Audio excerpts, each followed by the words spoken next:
Yeah. This shir is called Why Do Very Bad Things Happen to Very Good People? I suppose really, I'm not telling you anything new because this is what we learn every week. And remember I told you right at the beginning, the reason I translated Shar B'Tochen into that new translation of the parish, it's called Refuas Alev, as you remember I said to you, because when difficult things happen, if only we could get the ideas in Shar B'Tochen into our hearts, then when horrible things come along, because life often has horrible things happening in them, it won't be as difficult to deal with. I honestly didn't anticipate that any of you, or all of you, or all of us would be dealing with exactly such a difficult situation quite so early on. I'd like to have more time to prepare you a little bit for it, but we are where we are. I was in Manchester, as you know, because I had a simcha to go to, my grandson's bris, and when I was there, a certain Rosh Hashiva came to see me. He's a young, almost everybody is young to me these days, but I know this fellow's a lovely Rosh Hashiva. And he came to me to say there's a boy in his yeshiva who's had terrible, terrible sorrows. He suffers from something called scoliosis. Do you know what scoliosis is? In case you don't, it's when the spine bends. It grows into a bent shape, which means that somebody, before they had cures and surgeries for these things, you see people, old people, and they're all bent. It's terrible. But Baruch Hashem, there is surgery available, but it's a big deal, surgery. It means putting metal plates on the spine, screwing it into the bones, so it doesn't allow the spine to bend. Obviously, I don't have to tell you that is extraordinarily painful. And so this poor fellow went through the pain of that.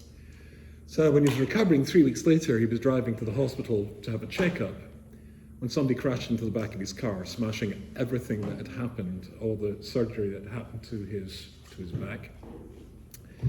And as a consequence of that, he had to have the whole thing done all over again. And then some of the screws started to come out, so he's got some more surgery. You can understand, it's funny because when I told you that, I watched your faces. Because when the Rosh Hashiva told me that, I had the exact same reaction that you did. I mean, it's so horrible. And sometimes you hear something and it just like when Rebbetzin Reifer phoned me yesterday to tell me the incredibly sad and terrible news, it's a patch.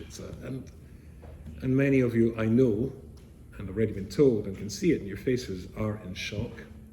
And it would be a big surprise really if we weren't. You know, of course, what it says in Kehelis. So when I was there in Manchester, I went to see an old friend whose wife had just died of cancer. I went to see an old chavrissa of mine who phones me regularly because his wife has got stage 4 cancer and also suffers from schizophrenia, which is not good. And I can't tell you the number of people who had Soros, who I was busy. I was there for a simple, but at the same time, there's lots of people in serious pain who came to schmooze with me. And Shlomo Melech says in Kehelis, and I'm sure you know this pasuk because it's one of the most important psukim that we all should know. It's in Perik Zayin Kehelis in this pasuk base, and it says, "Toiv leleches el beis evil." It's better to go to a shiva house, mileches el beis mishta, than to go to a beis mishta, to a celebration, even a grandson's bris, as I was there for. But be'ikar, of course, that's why I went. But you know what? The pasuk Shlomo Melech, we say the wisest man who ever lived, said really be'ikar, what you were there, what was best for you to be there, was the fact that you were helping all sorts of people who are feeling a little bit like you're feeling as well. And I remember, I think this was just before COVID, I got a phone call from a Rav in Staten Island. And the Rav phoned me up to say that something had happened in his shul. And he said that the whole Kehillah was in shock. And what had happened was that somebody had dropped a Sefer Torah. I don't know if you've ever, I hope you've never seen that, the dropping of a Sefer Torah. I have once. It is horrific. It just hurts a Jewish neshama. And so they decided to have a Yom Limud to do something about this. And so they invited various speakers, myself, if you've heard of Rabbi Feiner from the Five Towns, an absolutely brilliant brilliant mind and a wonderful, wonderful person. If you want to see somebody really davening properly, go and watch Rabbi Feiner davening and various other speakers and Rabbonim. And I was given the kavod of speaking first. So I arrived there, and the young rabbi who was there, he was explaining to his congregation the following. It's a modern, between Haredi and modern Orthodox, I think you would say. And he said, you know that this is not the sort of kehillah where I sort of bang on the bima or the stender and give stark mussar. However, when this happened to us, we were all in shock. And when this happened, I wanted to say to myself, and I wanted to wonder what could possibly explain why this happened in our show. And I'm sitting there listening, absolutely packed. The place was packed. And I was absolutely shocked when he went on to say, and you all know who dropped the Sefer Torah. And if you don't know, I'm going to tell you who dropped the Sefer Torah. And my jaw was dropping. I mean, and he mentioned somebody by name. Blimey, whatever the fellow's name was. I am Shmuel Weber. And I was so upset by this, I went to discuss it with Reb David Feinstein. And I was discussing it with Reb David, and he said, I don't understand. You see, because when I was thinking what's wrong, what could possibly be the message of this happening to us, to our kehillah, I thought to myself, look, it's a wonderful kehillah. But even though I don't bang the pulpit and give sharpness there, I was thinking, what could we be putting right? So he said, the emes is when we have guest speakers, Rabbonim would come, more people could come to hear. That's that. Secondly, he said maybe the reason is that when there's an appeal for tzedakah, well, it's a very generous kehillah, it's not a rich kehillah, but I think we could do a little bit more. And when it comes to davening, there are some people who speak in davening, and there was, I say the place was full, so I'm sure a couple of them are feeling a little bit uncomfortable. And we could daven with a bit more sincerity.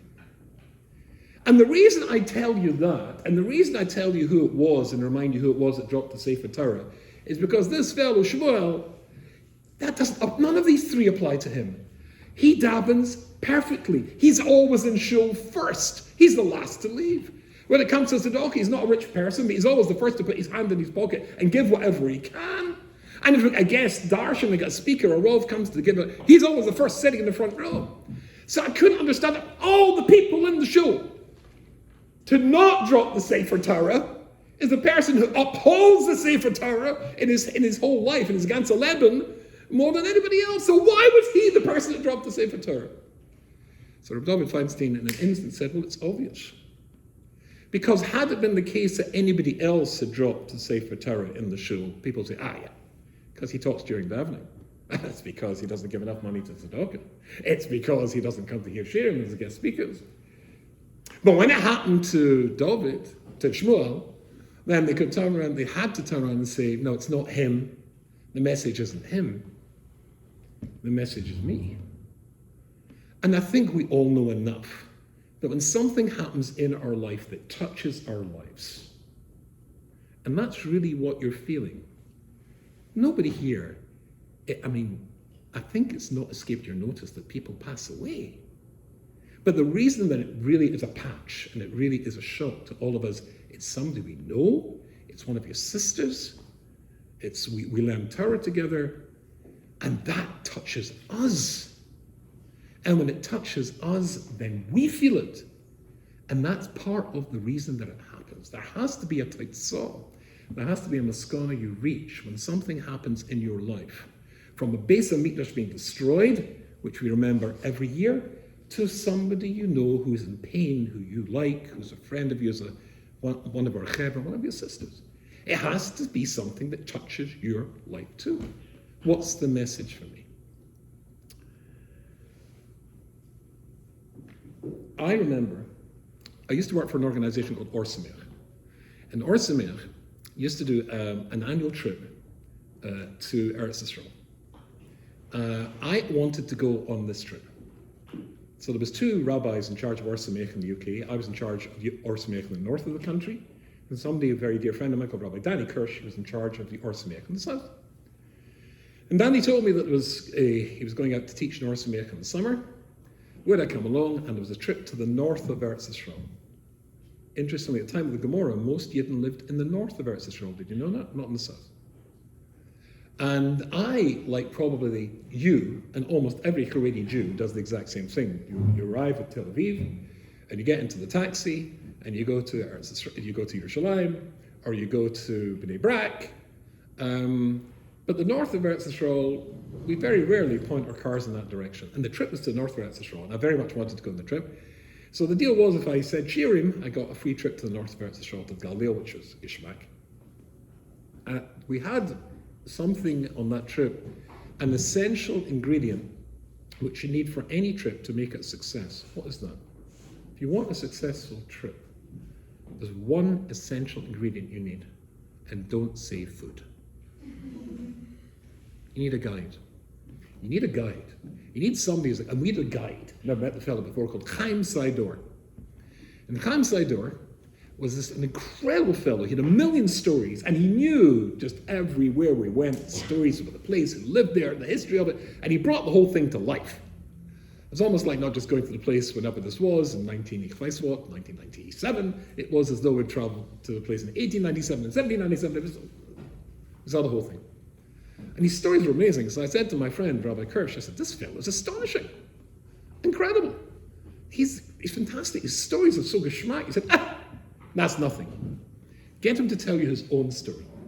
Get him to tell you his own story. I said, what's his own story? He said, no. Get him to tell you his own story. So I walked up beside him, and we're walking in a place called Tzipori. You know where Tzipori is? That's where Rebbe wrote the Mishnah. And we're visiting Rebbe's house. They found Rebbe's house where the Mishnah was written. I'm walking there and I said, Chaim, I hear you've got an interesting story yourself. He said, no, that's no big deal. I said, tell me the story. No, it's nothing. And then he stopped and he gathered all the bochrim round about him. He started to go into his spiel, his shmooze, and then we walked to the next bit. And I was thinking, no, Chaim, tell me the story. He said, no, it's nothing. Couldn't get him to tell me the story. When it came to lunch, we broke out the sandwiches. I sat beside him and I said, Chaim, about this story. He said, I told you it's nothing. I said, Chaim, I'll tell you what, I'll buy you a beer and you'll tell me the story. He said, I don't like beer. I said, Chaim, I'll buy you a Coke. I'll have a beer and then you'll tell me the story. He said, it's nothing. I said, Chaim, I'm a rabbi. My business is stories. You've no right to keep this from me. So he told me the story. And I'm going to tell you the story the exact same way he told it to me. He was born in New York, from a Reform family who knew nothing about Yiddishkeit at all. Plum. Gar nicht. He went to university and got a nice degree, which gave his parents nachas. He had letters after his name, B.A., Vice, whatever it is. And then, after he graduated and got these nice letters after his name, he added 3 new letters after his name, which maximized his parents' nachas. The letters are IFB. Do you know what IFB stands for? In the family business. He went into the family business, and apparently they had stores, I think sort of like, selling food 24/7 all across New York. And 24/7, of course, means 24/7. And he managed one of these stores. Now again, I'm telling you the story exactly as he told it to me. He said, I should have got the message the second time I was looking down the barrel of a gun. The second time I was looking down the barrel of a gun. He's in the store late at night. 2 black guys walk into the store. They have a problem, drugs. He has a solution, the contents of the cash register. They stick a gun in his face, and he very wisely handed over the money. And then one night he said 2 white guys whom he knew came into the store, and by some trick they got him to go into the basement to get something. And they followed him into the basement, and there they attacked him with knives. They slashed him 37 times. They stabbed him 16 times. Managing to miss every single vital organ except his lungs, they stabbed him with both lungs. He fought his way into a downstairs restroom, closed the door and locked it, and they tried to break down the door, they couldn't. So he collapsed onto the toilet seat, knowing he was going to die. And again, I'm telling you the story exactly as he told it to me. He said, with this finger, I took this finger and dipped it in the blood that was coming from my chest, and wrote the names of the guys on the wall, because at least they should go to prison. Meanwhile, had gone quiet outside, and I don't know how, coming from where he came from, he knew this, but he knew that a Jew should, if a Jew can, before a Jew dies, say Shalom. So there, sitting in the toilet seat. He said to him, I suppose it's just in English. But he said to him. Then he plucked up the courage and pulled the boat back, and the guys had run away. They probably thought he was dead anyway. He should have been.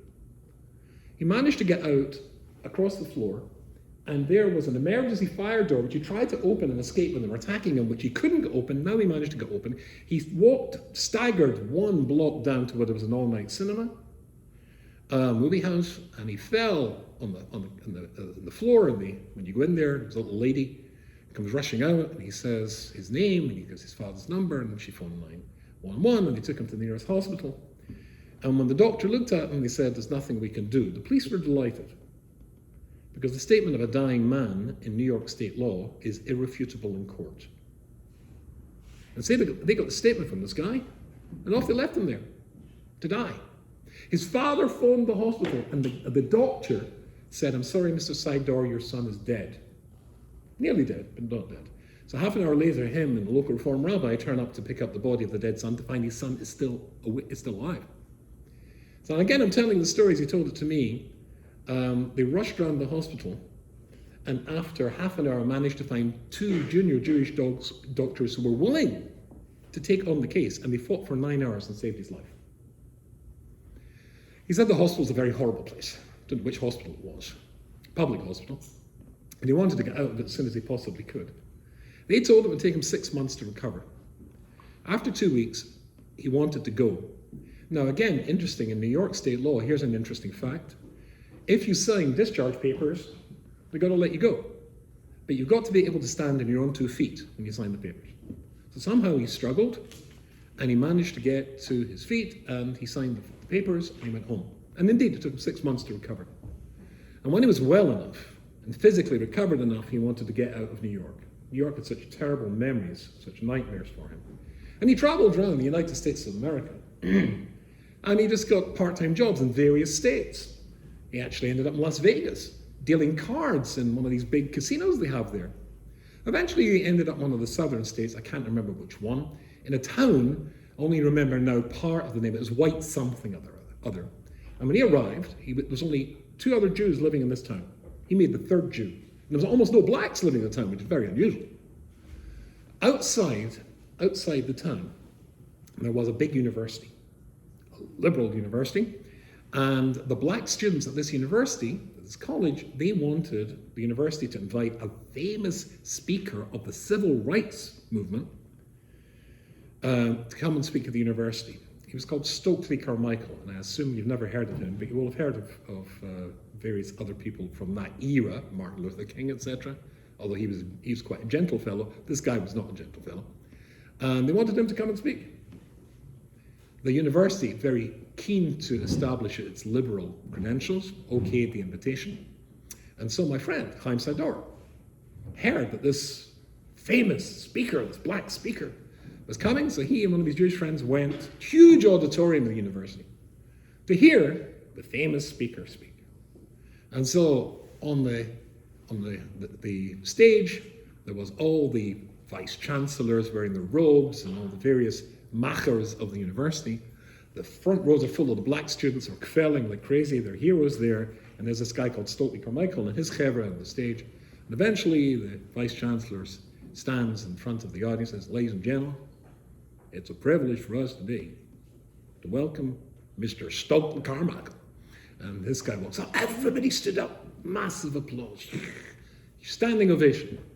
Eventually, after minutes, they sat down, and Stokely Carmichael began his speech. The problem of America today is the Jews. The Jews control the banks. The Jews control the media. The Jews have too much power. And my friend Chaim Sador said he turned around looking at the reaction of these liberal, tolerant, white Americans to this massive outflowing of anti-Semitism and racism from the anti-racist activism. To a man and a woman, they stood up and burst into applause. And after that, my friend Chaim Sador felt that America was no longer the place for him. And so he decided he wanted to go and live in Israel. This was in the 70s, the 1970s. He wanted to go and move to Israel the next day. Now, if you wanted to go and settle in Israel the next day in the 1970s, and you're an unmarried young man, there's one obvious place that you might want to go to, a kibbutz. The kibbutzim, these collective farms that they had, socialist, communist, etc. They wanted to go to a kibbutz. And there's an office in New York, even today, for people who want to go and volunteer on a kibbutz, and you can go. And so he went there and he had the interview with some Israeli guy, and the guy says, Chaim, in Baya, no problem. You want to go to Israel, to kibbutz? No problem. Chaim, just book yourself a flight to the next Tel Aviv flight from JFK. Go to our office the next day in Tel Aviv. He said, want I need references? Chaim, Shamati, you don't need no references. Chaim, just get on the plane. Go home. And so he booked himself a night in a hotel at JFK, and he got on the flight next day, El Al to Tel Aviv, and he spent a night in a hotel in Tel Aviv. The next day he goes to the kibbutz office in Tel Aviv, and the guy says, after he tells the story, and where's your references? He says, your colleague in New York said I wouldn't need any references. And so he reacted the way all Israelis react faced with such problems like this. Have you seen that one? There's an annual SEM trip to Eretz Yisrael. Be prepared for that one. You've seen this one? Right. But he had gumption, he had backbone, so he decided he would simply, because he'd been to Israel before, he would simply go and knock on the doors of some kibbutzim himself, ask to join. And when he did that, people said, where's your references? Didn't have any references. More shoulders. But he had an aunt, a distant aunt who had protexia. You know what protexia is? An entree, an inn with a certain kibbutz. Now, I don't know if you know, but the kibbutz movement in those days was very broad. At one end of the spectrum, you had kibbutz ha-Haredi, dati. The other end of the spectrum, anti-Haredi, anti-dati. And his aunt had a kesher with a certain kibbutz from an anti-Haredi organization called Hashoma Hatzair. And she made some phone calls, and he went there, he was interviewed, included handwriting analysis, psychological evaluation, but he was in. He was in as a probationary member. He said the people were lovely. You got a whole family to yourself. You're designated your own kibbutz family, and they look after you and make sure you're okay. After 6 months, he joined the Israeli army, and everything was great. The memories of what happened to him in New York are fading fast. This is it. A new life, a new levush, a new garment, a new uniform, a new language, a new life. He came to Erev Yom Kippur. Erev Yom Kippur, the Israeli army tries to let as many of its soldiers go home as possible, and he was allowed to go home to his new family in this kibbutz. When he got home, he found that Yom Kippur in this particular kibbutz is a special chag. It's the chag of basar, levan, and cottage cheese. Pork and cottage cheese. Pork and cottage cheese. You see, the founders of the kibbutz, the original communists, Jewish communists from Russia, this was their statement about what they thought. Oh, I take that, Hashem, on Yom Kippur, eating pork and cottage cheese. I don't know why they're doing that. They say they don't believe in Hashem anyway. But anyway, they said it's so sad because the third generation, this generation, they didn't know why they were eating pork and cottage cheese and Yom Kippur, because they didn't know what Yom Kippur was. But Chaim turned around and said to himself like this: why everything that happened to me, I don't know, because that's the question that everybody wants to know when they're in pain and something terrible happens.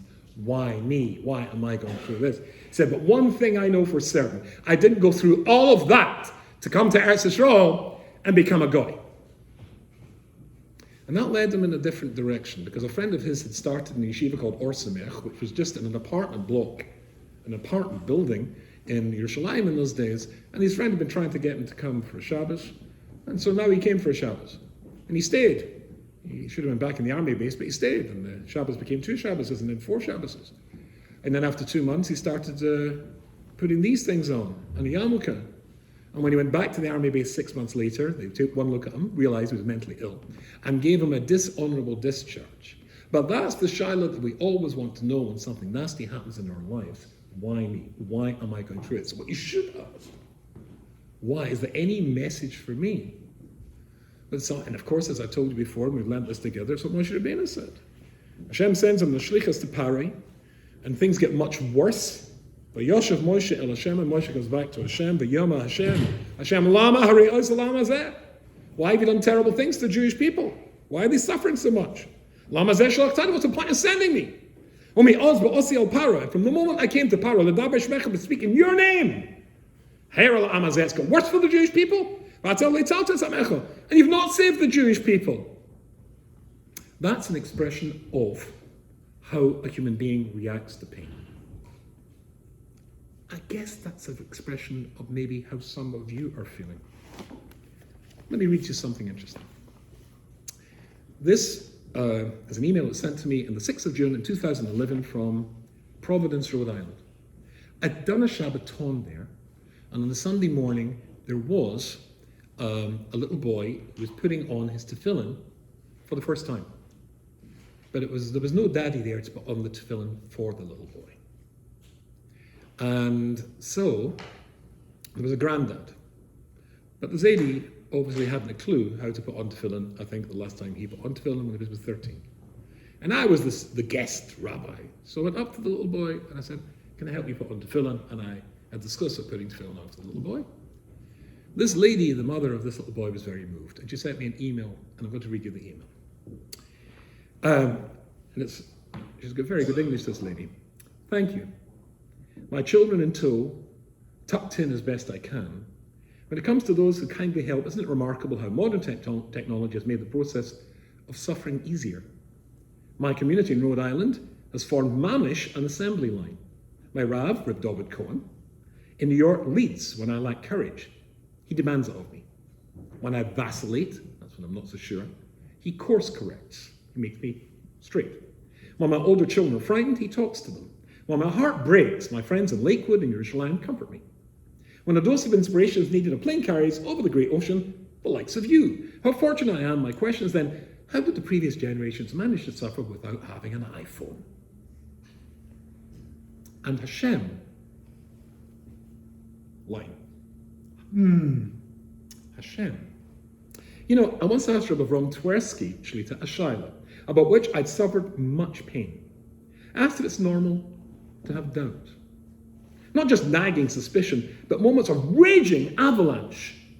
Although my soul yearns for closeness to Hashem, and the Pintele Yid that brought me from a secular American home in Long Island to the Kausel Moravi and a shaitel, the academic in me, the university student, raises its mockery, stabbing a jagged dagger into my faith. Is this all just a desperate collective rumbling of the greater human consciousness to overcome fear of death? Is Amunah just something we've dreamt up because we're scared of death? As a Balas Teshuvah steeped in, perhaps even idolizing Western notions of the scientific method and psychology, by whose frame of reference by definition smugly believes itself to be outside and never above, there's an intermittent volcanic question that inconveniently erupts. Is faith just ibuprofen to get rid of the headache death causes? A medicine which soothes in our aloneness and casts a false blanket of eternity over the cold reality of our short existence. An elixir which treats the symptom, the fear of death, but not the source, that we're alone in the universe, that there's no God. To which Rav Tversky, Rav Avram Tversky, is a Shlita, Zechat Tzadik Livrocha, to which Rav Tversky, whom I discuss of knowing well, which he asked without even the slightest hesitation, how many times a day do we have to say the Shema? I paused, not quite done with my outpouring, and said, well, twice, morning and evening, carefully stating the obvious. I wasn't sure, she writes, and it was a trick question.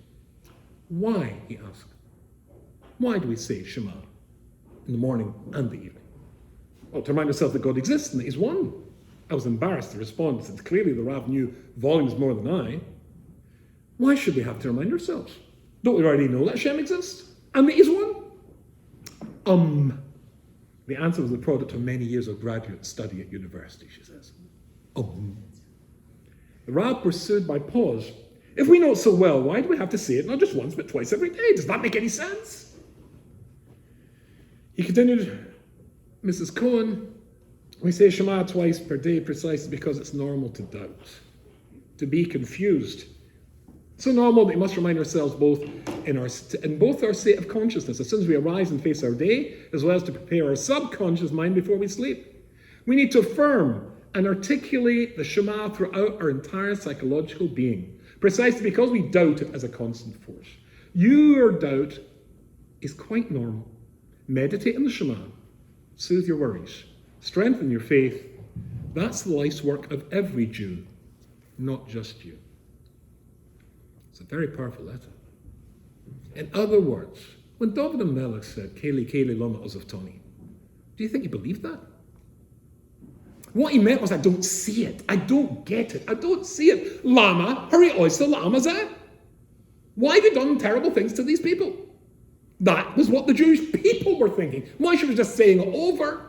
But that's what we feel when something horrible has happened. Why? Why me? Why us? Why our seminary? It's normal to ask why. We're expected to ask why.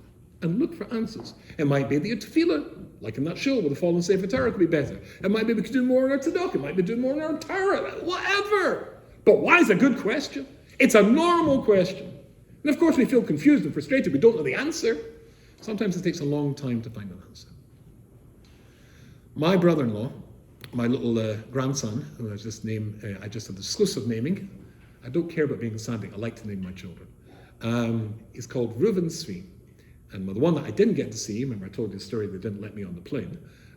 He's called Reuven Dov. Reuven was my brother-in-law. And his mother remarried when she was 82. To somebody who was 84, we think. And he was a German Jew, he was a refugee, and everybody loved Uncle Morris. He talked with a German accent like this. He got out of, and we were looking after him. When they were moving to Australia, he still used to come back to Manchester, England to do business, so he used to spend every Shabbos with us. And my boys, when they were growing up, boys, as you probably know, are interested in being soldiers.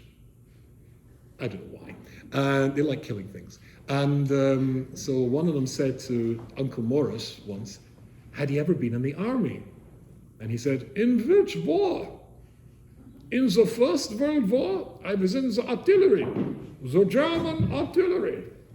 In the Second War, again I was in the artillery. This time, the British artillery. So he managed to get out as a refugee. The British would not take, incidentally, Jewish refugees unless they had a skill which the country could use. They weren't nice about it. He pretended to be a carpenter. He got himself taught the basics of carpentry. He was really a traveling salesman. And he managed to get in. He was in a camp, put in a camp for these refugees in the south coast of England called the Kitchener Camp. And eventually got British citizenship. He was in London, signing out the forms for his wife and his 6-year-old son to join him in England, because now he was a British citizen, the day that the British declared war in Germany, and he never saw his wife or his children again. Remarkable fellow, Uncle Morris. But during that same period, the British had take all these refugees, so many, including some of my Rosh Yeshiva, and they put them in a place called the Isle of Man, which is between Ireland and England. There's a little island, quite big island, called the Isle of Man, and they made a camp there, like a prison camp, for all these Rabbonim and all these Jewish refugees. And they didn't know what to do with them. Now, it could have been, now they all knew they were Jews, but a lot of them were German Jews. They had German passports. Britain's at war with Germany. They're technically enemy aliens. And it would certainly be not past the cleverness of the Nazis to get a Goy, a Nazi, to pretend to be a Jew, get him into the country as a spy. So the British decided to do what the British have done historically when they wanted rid of people and they didn't want them living in the country, was to send them where? Do you know? Australia. And so they took them to Liverpool, to a ship called the Dunera. And the Dunera was going to set sail to Australia. And that'd be like a 2-week journey.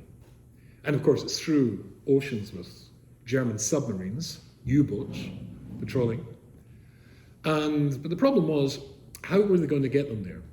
Now, at that time, all these German submarines were sinking as many British ships as they could. And also, if all the ships were being sunk, all the sailors are being drowned. They needed to get a crew. Where would they get a crew? And some genius had the idea of going to the prisons, finding prisoners who were qualified sailors. Some of them had been put in prison for murder and things like that. and said that if they would volunteer to take the ship to Australia, then they would get a free pardon. And guess what? They got lots of volunteers. So the Jews are marched onto the ship, called the Dunera, and off they sailed. And 4 days later, this crew, who after all were all criminals, attacked the Jews. They took anything the Jews still had of value. Rings were ripped from women's fingers, watches ripped from men's wrists. They went through all their luggage, anything that they wanted to keep, they kept. The rest they threw overboard. And the ones who resisted were beaten up badly. One was stabbed. And eventually, 2 weeks later, then the Jews got off the boat, that boat called the Dunera in Australia. And you can imagine that they were going down that plank, that gangplank as it's called, the stairs going down from the ship. Can't you imagine somebody saying, Lama Harry Osa Lama there? Kaylee Kaylee Lamas of Tony. Isn't that enough? I lost my wife, and my son, and my business, and my land. Now I've got to lose my father's wedding ring, the watch that he gave me. Because we want to know now. But sometimes Hashem, just like that, Israeli says, you know that one? Watch this one. That one, and that one. Then you can go to Israel. That means wait and see. And sometimes it'll take a long time to wait and see. 40 years later, there was a person going through a flea market in Amsterdam. Went through the flea market in Amsterdam and he found a place selling second-hand books. A stall selling second-hand books. And he looked at this stall, and there was an interesting leather-bound book. It was the diary. It turns out it was the diary of a German U-boat, German submarine, from the Second World War. His diary. And he bought it. Eventually, it was translated, and that's when the story came to life. The captain reported that one day he was patrolling off the coast of Spain. He put up his periscope. You know how this stuff works? They've got a big tube that goes up through the water. It's got all sorts of mirrors so you can see what's on the surface, because the boat's underneath the surface. And he saw there a British ship. He looked round. You can turn it around 360 degrees. No battleships supporting it, protecting it. This is easy. Of course, he recorded the name of the ship. It was the Dunera, filled with all these Jews. Very geschmack from a Nazi point of view. Of course, they didn't know it's full of Jews. But anyway, he says to the crew, put a torpedo, one of these bombs that are at the end of little propellers, and he lines up the submarine to be pointing at it, and he shouts, fire! And it goes through the water. And it missed. It missed just by inches. The propeller at the end of the ship, and they didn't even realize they were under attack. So, of course, no problem. Changed the angle, put in another torpedo, and he was going to shout fire when suddenly he saw something through his periscope that confused him.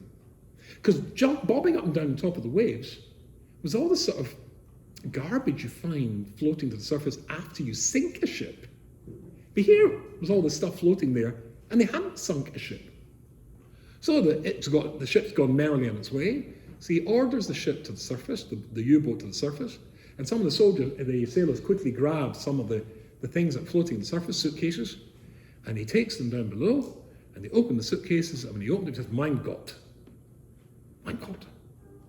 Because the German Jews read German books, Goethe, Kant, and Schiller, and all the rest. And these books were no good to the English sailors. They left them in the suitcases. But the German captain concluded that this was, in actual fact, a ship carrying German prisoners of war to Australia. So he radioed to the German Admiralty, the command centre, in a place called Bremerhaven, and got message and explained what he'd found, and was told to escort the Dunera on its journey to Australia, signalling to other German or Italian ships not to attack because it's full of German prisoners of war. And German spies are waiting in Australia with the binoculars to count how many German soldiers were on the ship, to find out it wasn't full of German soldiers, it was full of German Jews. At the time, Lama Hariyah says that, and Hashem says, wait and see. And sometimes it takes a long time, 40 years in that case, for you to see that Hashem knew what he was doing. That's what David HaMelech was saying. That's what Moshe Rabbeinu is saying. Can I give them an answer now? Why?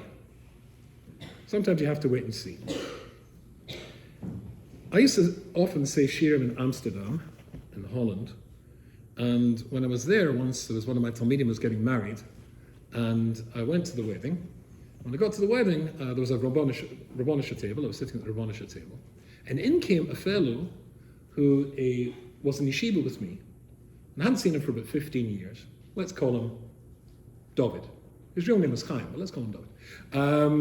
And so basically he came in and he sat down beside me, and you know what it's like, you haven't seen somebody for a long time. How you doing? And we started to catch up. And then after we schmoozed for a long time, he said, I've got big tainas against our yeshiva. Big tainas against Gateshead Yeshiva. I said, why? He said, why didn't they prepare us for what comes after yeshiva? I said, what do you mean? So he'd gone to yeshiva in Gateshead and then to Mira, and then Talmud Chochem, he decided to go and learn in Koilo. And it was a community Koilo opening up in Amsterdam. Not just a Koilo for learning, but a Koilo for teaching the people in the Stott as well. And he thought it was a noble thing to do. Hashpah, reaching out and touching other neshamas. But in actual fact, when he got there, instead of the welcome that he anticipated getting, a lot of people were very broigus and very angry at these frummers had come to unser Stott with their frum ways, including, incidentally, a couple of Rabbonim who once upon a time had learned in Gateshead Yeshiva. Because, of course, when you go to a place like that, it rubs off on you. And along come these young men who are full of passion, and feel a bit uncomfortable. Why didn't they prepare us for what comes afterwards? I said, Chaim, I had the exact same experience as you. I went to Koilo in Liverpool, and like you, I thought, I'm going to do good stuff and people will thank me for it, be grateful to me. I could have become an accountant or a lawyer, something Jewish, but instead, I wanted to do the Torah thing. They'll be grateful. And I went to Liverpool, and I have to tell you, Baruch Hashem, I was very matzliach, and some people hated me for it, including a couple of Rabbonim who once upon a time had learned Gateshead Yeshiva. And for a few seconds, just like you, I thought, why didn't they prepare me for what comes next after yeshiva or seminary? And then a little voice inside my head said, Yehudi Yoina, did you never once during your 7 years in Gateshead Yeshiva go to a Chumash shir? Did you never once go to a Musar shmuz or Hashkafa shmuz? Of course, the answer is yes. Did Avram Avinu have an easy life? Would you say Avram Avinu had an easy life? No. How about Yitzchak? Yitzchak have an easy life? Anybody here had a father who tried to cut their throat and burn their body to a crisp? No, he didn't have an easy life, right? And his brother wasn't such a nice fellow either. How about Yaakov? Yaakov's gewaldig. He's got a brother who hates him before he's born, who fights with him in the womb. And then when he's born, he tries to kill him a couple of times. And then his mother forces him to go against his nature and steal his brother's bracha, so his brother tries to kill him a couple of times again. And then he eventually gets away, escapes, where he's supposed to go and find his shidduch, and he gets his shidduch. Well, not quite shidduch, the wrong girl actually, but they eventually ups to the shidduch, and the father-in-law from Gehenna, who cheats him 100,000 times, right? Did Yaakov Avinu have an easy life? I don't think so. Now, I learned this, and you've learned this, and he learned this, but I think he suffered from the same problem I did, and maybe you do as well. Because I learned this stuff, I knew this stuff, and because I was quite good at saying over, when people invited me for a Shabbos invitation, I could say over a nice Dvar Torah, maybe they'll be impressed with me and they'll get a nice shidduch. I didn't realize it's not talking about Avram, Yitzchak, and Yaakov, or Sarah, Rivka, Rachel, and Leah. It's talking about Yehudi Yonder Rubinstein, or you, in the year 2022. Our lives, how they deal with their lives, is how we're supposed to deal with our lives. I didn't get that. What do you mean, why didn't they prepare us? They did prepare us. That's what the Torah is. But I thought it was just, Chumash. I didn't realize it was talking to me. Rav Shamshon Full Hirsch says an incredibly interesting thing. In Vayechi it says, "V'hi Yaakov be'eretz Mitzrayim sheva eser shana." Now here, of course, rabbis always ask trick questions, right? I'm going to ask you a question. So I'll give you a heads up, it's not a trick question. So it's going to be a straight question, okay? V'hi Yaakov be'eretz Mitzrayim sheva eser shana. Beginning of Vayechi. Yaakov Avinu was in Eretz Mitzrayim for sheva eser shana, 17 years. Yaakov, Shnei Chayav, and his whole life, of Yaakov's life was Sheva Shonim, 7 years, V'arbaim Shon, Meo Shana, and 140 years. So that's today 147. So the question is, not me, from Shamshon Full Hirsch, so he was 130 years before. That's what I just told you about, the father-in-law, the nasty father-in-law, and the brother trying to kill you, and all the stuff, and then the mice with Dina, and the mice with Yosef, and all that sort of stuff. And then, when he gets to be the last 17 years of his life, when he's 130 years of age, he finds out his son's still alive. There's a Jewish area, there's a Bora Park of Mitzrayim set aside for the Yidden. Yehuda goes and sets up yeshivas there. And he can go there, he's reunited with his son. Which is the best part of his life? The last 17 years or the first 130 years? What would you say? Not a trick question. The last 17! Of course. But in which stage of his life did he achieve greatness?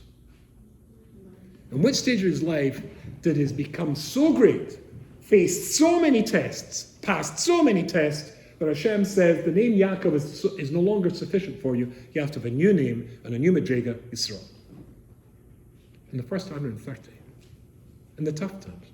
You grow through tough times. Not so much through easy times.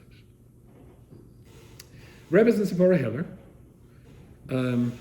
now Zipporah Gottlieb, he quotes the Rambam who talks about 4 levels of suffering. I can't remember if I've done this with you. 4 levels of suffering. This is in Moreh HaNevuchim. The first level of suffering is material suffering. Somebody's very rich and loses it all overnight. I don't know if you know anybody like that. I know lots of people like that. Incredibly rich, and then suddenly it's all gone. That's the first level of suffering.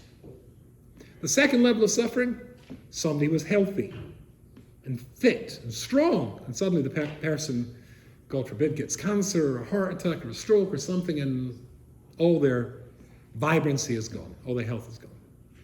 That's obviously worse, agreed? Now there's another level of suffering, which is even worse. What could be worse than that?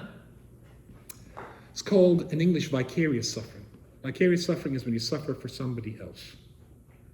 Imagine parents with a very sick child.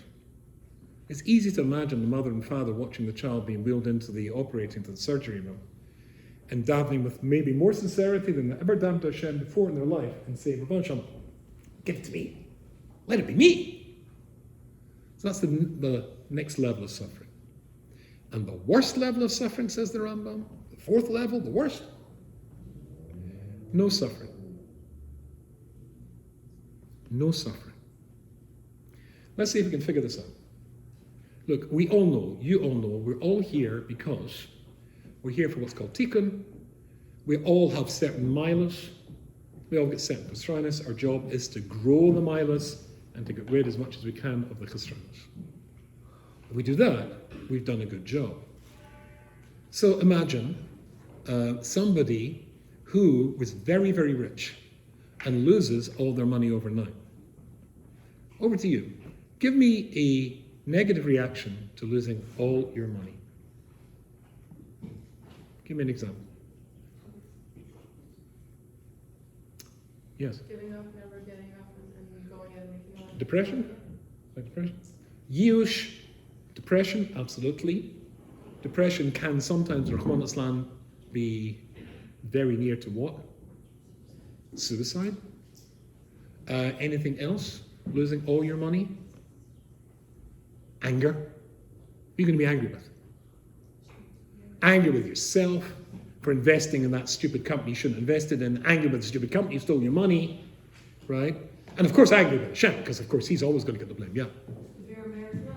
Sorry? Embarrassment. Oh, that's a very good. Embarrassment? I think I told you, I have a relation who lost £13 million in one deal. That's about $20 million in one deal. He became, as a consequence of that, a recluse.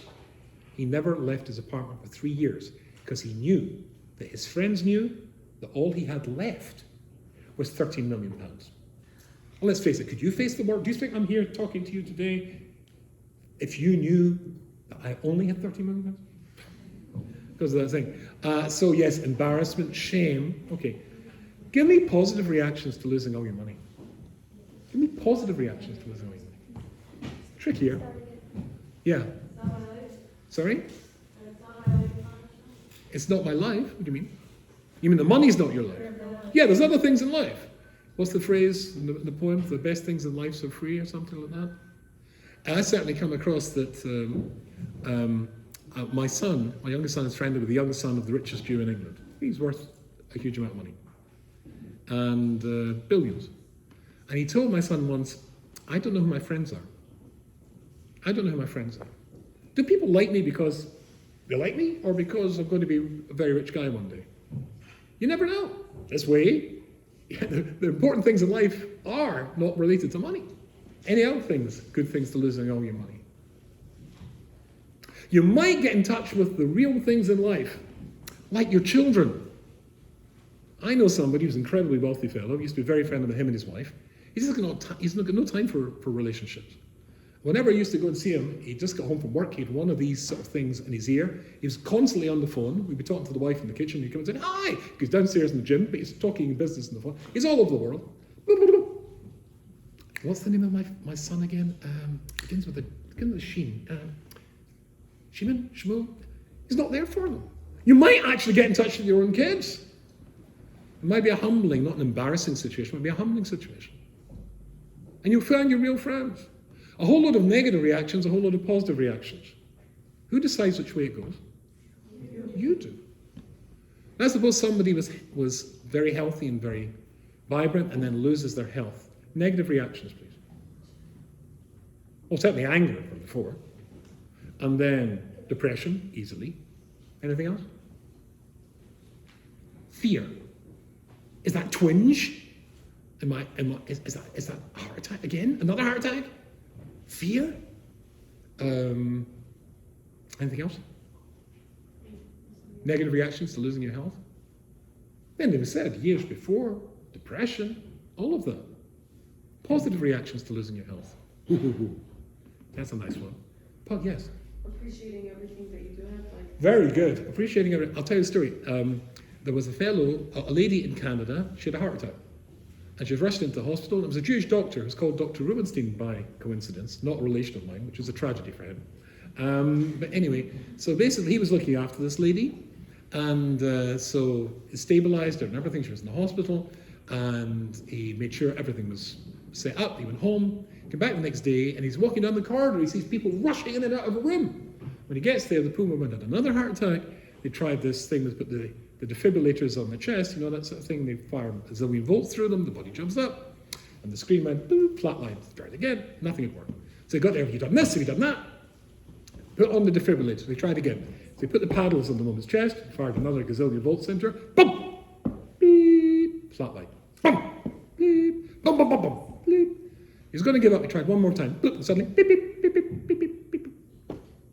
The next day, he went to visit her in her room, and he walked into the room, her husband was beside her bed, and he jumped up and said, that's him! That's the doctor who wouldn't give up. And she said, I'm not going to thank you, Dr. Rubenstein. I'm not going to thank you. But when I get home, and I wake up in my bed for the first time, and I hear that bird that usually drives me nuts, singing in that branch in the window outside my bedroom, I'm going to say, thank you, Dr. Rubenstein. When I'm able to take my little girl in my arms for the first time, I'm going to say, thank you, Dr. Rubenstein. When I'm well enough to do carpool and take the kids and collect the kids from school again, I'm going to say, thank you, Dr. Rubenstein. So yes, you'll appreciate the real things in life, the important things in life. So, health, much worse. Whole lot of negatives, whole lot of positives. Who decides which way it goes? You do. Vicarious suffering. Imagine a couple have a child, and the child is born with a severe physical condition, or maybe psychological condition. Maybe it's autistic, maybe Downs, something like that. Give me negative reactions to having a very sick child. Well, we're just going up. So everything we said before, but more than that. Yeah? Unhappiness. Oh, yes, unhappiness, that would be putting it mildly. Shame, certainly. This sick kid, or this strange kid. Anything else?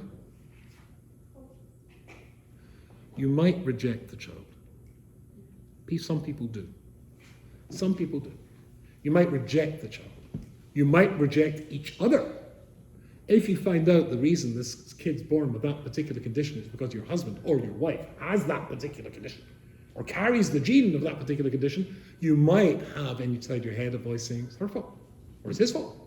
If I marry somebody else, of course, that's a wrong scoff. Hashem made you to be in that situation. And if you married somebody else, it wouldn't have made any difference. But that's how you might feel. Positive reactions to having a very sick kid. Positive reactions. It might bring you closer to your husband or your wife than any couple will be. It might bring you closer to that child than any couple would possibly be. It's not hardly a coincidence that the people who set up charities for childhood illnesses are almost always people who have gone through a child with those illnesses. So there's positives and negatives. And again, who chooses? Remember I wrote it in the board once. You either become better or bitter. And the difference is, I. How am I going to relate to this? What was the fourth one? No suffering. I've never come across anybody in life who's not, actually, once, when I get this share, I normally ask, has anybody here not had any sorrows in life? Once a woman put up her hand, said, me. But afterwards somebody said she lost 4 children. So she's either a lunatic or a sadist, I'm not sure. But not so sure. But everybody gets tough times happens in life. Suppose you found somebody who never had anything bad happen in their life. Why? You see, look, it goes like this, and we've talked about this before. When you're a little kid, the most common words in your vocabulary are I, me, my, mine. Agreed? As you grow older, you turn that into we, and ours, and us. You make it plurals. Some people don't. You're only here for tikkun. You're only here to change yourself, to grow the good and to get rid of the bad. Some people can't do it. So if you can't generate change and tikkun from within, sometimes Hashem gives you a little nudge from outside. You might have to go through a period of financial instability. You might have to go through a period of a health scare. You might have to go through a period when you see your kids suffering. But if you go through a period of a life in which there is no suffering, it might be, not a vadai, but it might be an indication, as far as Shemayim's concerned, there's no point in sending you sorrows, which we all agreed you could turn into a positive, because you're not going to change it into a positive under any circumstances. Have a nice life down here. You're not getting one upstairs. When I wrote this little book, the Little Book for Big Worries, which has helped thousands of people dealing with serious illness, do you think I would have volunteered for the experiences of having a sick wife for 5 years and then watching her pass away and leaving my children orphaned that would qualify me to be able to write this book? Absolutely not. I would have volunteered for the exact opposite experience. But what are you going to do with it? Are you going to turn it into a positive or a negative? Yeah. Last story for you. About 10 years ago, I was invited for the first time to speak in a place called San Diego in California. Don't know if you know San Diego. It's a very pretty place. And a lot of snowbirds go there. You know what snowbirds are? Old folk who want to escape the New York or Chicago winters, and they go to warm places, Florida. But San Diego is a very nice place to go to as well.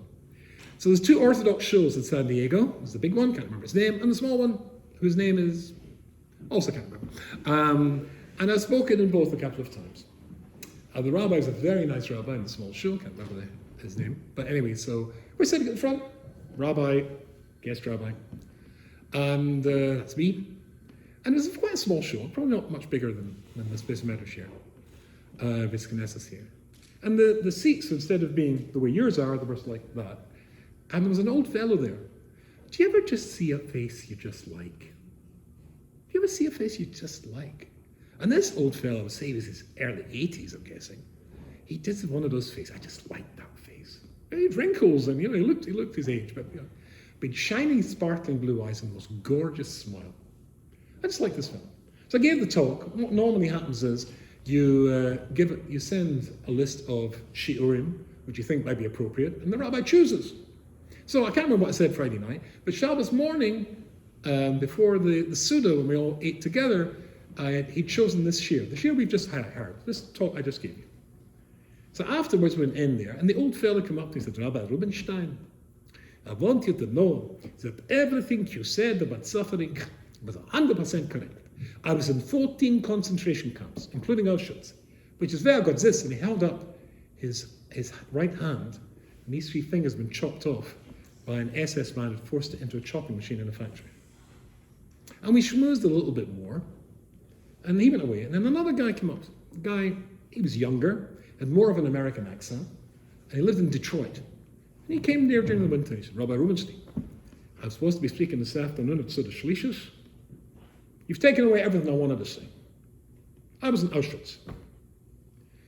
But I wanted to hear what somebody who was in Auschwitz would have to say on the subject of suffering. And so he stood up there and he said the following thing. One day, a bunch of us boys were standing at the corner of a barracks within sight of the chimneys of the crematorium.